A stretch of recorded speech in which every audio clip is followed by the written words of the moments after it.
जल शक्ति मंत्री स्वतंत्र देव सिंह अयोध्या पहुंचे। प्रदेश में चल रही परियोजनाओं का स्थलीय निरीक्षण किया।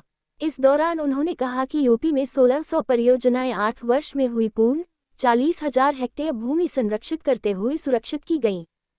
बाढ़ पर 10,000 करोड़ के आसपास का आया है खर्च। केवल एक फसल में 50,000 करोड़ रुपए किसानों की जीविका की गई है सुरक्षित। वर्तमान में 334 परियोजनाएं उत्तर प्रदेश में रही है चल।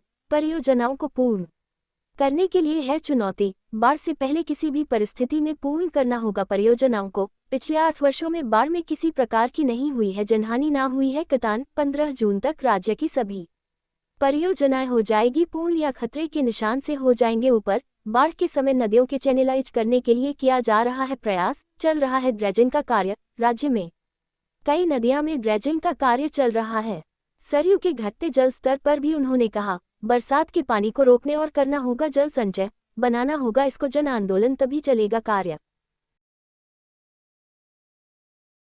क्या तैयारियां हैं और क्या निर्देश दिए गए हैं आदि? उत्तर प्रदेश में लगभग 1600 के ऊपर परियोजनाएं पूर्ण हुई हैं पिछले 8 वर्षों में। लगभग 40 लाख हेक्टेयर भूमि हम लोग संरक्षित यानी सुरक्षित की है। जो खर्च आया बाढ़ों पर 1600 के ऊपर जितनी परियोजना हुई हैं लगभग 10,000 करोड़ के आसपास, और 40 लाख हेक्टेयर भूमि संरक्षित होने का मतलब 1 हेक्टेयर में 2.5 एकड़ के आसपास होता है, और 1 एकड़ में उत्पादन लगभग 50,000 के आसपास से रुपया होता होगा। तो लगभग हम लोगों ने 50,000 करोड़ रुपया किसानों के जेब का सुरक्षित किए हैं, जो एक फसल का केवल जो रबी के फसल में उठा सकता है। इसी तरह वर्तमान में भी 334 के आसपास लगभग परियोजनाएं राज्य के अंदर चल रही हैं। हमारे सामने चुनौती रहता है कि ये परियोजना समय से पूर्ण हो, क्योंकि पिछली बार भी आप देखे होंगे 1 जुलाई और 1-8 की जुलाई में भयंकर बाढ़ आ गया था। थोड़ा बहुत नहीं, भयंकर बाढ़ पीलीभीत, शाहजहांपुर में मतलब हालत खस्ता कर दिया था बाढ़ का।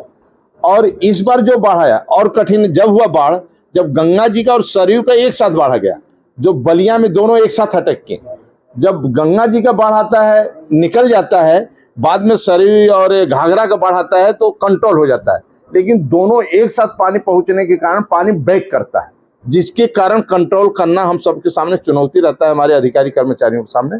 लेकिन फिर भी कोई हानि हम लोग नहीं होने दिए। यानी कहा जाए गंडक में हमने 6 लाख पानी निकाल, राप्ती में जो 40,000 क्षमता की है उसमें 2-2-2.5 लाख पानी, 1,40,000 भी पानी आया क्यूसेक, तब भी हम लोगों ने आराम से निकाला। किसी तरह किसी प्रकार की जन हानि नहीं हुई। जब से महाराज जी की सरकार आदरणीय योगी जी की उत्तर प्रदेश के अंदर किसी प्रकार की जन हानि नहीं हुई। कटान भी कम से कम हो, लोगों का कटान किसी तरह बचे, मकान भी न उजड़े, इसके लिए हम लोग प्रयास करते रहते हैं।